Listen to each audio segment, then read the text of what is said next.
الحمدللہ رب العالمین۔ بھائی نے سوال کہا کہ اگر ہم عمرے پہ جاتے ہیں تو سعودی عرب کی جانب سے یہ شرط لگا دی گئی ہے کہ جس کی عمر 40 سال سے کم ہے وہ محرم کے ساتھ نہیں جا سکتا۔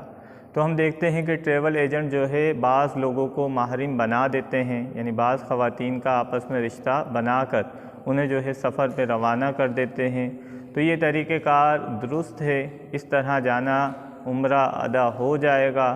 اس کے بارے میں شریعت مطہرہ کیا کہتی ہے؟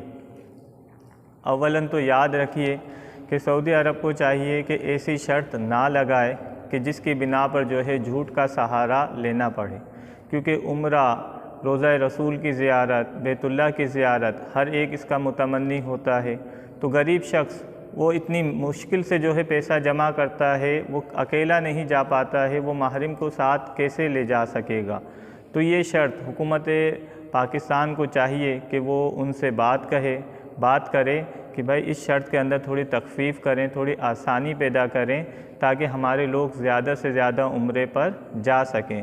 یہ آسانی کر دیں کہ اگر محرم کو ہی لے کر جانا ہے تو پھر محرم کا خرچہ جو ہے ہاف کر دیا جائے تاکہ بندہ جو ہے محرم کو بھی ساتھ لے جا سکے۔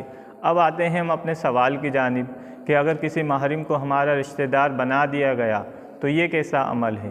تو یہ ہر ایک بندہ جانتا ہے کہ یہ جھوٹ کا سہارا لیا جا رہا ہے، اور جھوٹ اسلام کے اندر سخت ناپسند ہے۔ اللہ کے رسول صلی اللہ علیہ وسلم نے ارشاد فرمایا کہ مومن جھوٹا نہیں ہو سکتا۔ تو لہٰذا اگر آپ یہ شرط لگا لیں گے اور کسی کو محرم بنا کے آپ جائیں گے تو جگہ جگہ آپ کو اس جھوٹ کا سہارا لینا پڑے گا، اور اتنے بابرکت سفر میں جھوٹ کا سہارا مناسب نہیں ہے۔ البتہ آپ کا عمرہ ادا ہو جائے گا، اللہ تبارک و تعالی عمرے کو قبول فرما لے گا۔ ہاں، جو یہ محرم کے ساتھ جو ہے جھوٹ کا سہارا لیا گیا، اس کا گناہ علیحدہ لکھا جائے گا۔ اللہ ہمیں عقل سلیم عطا فرمائے۔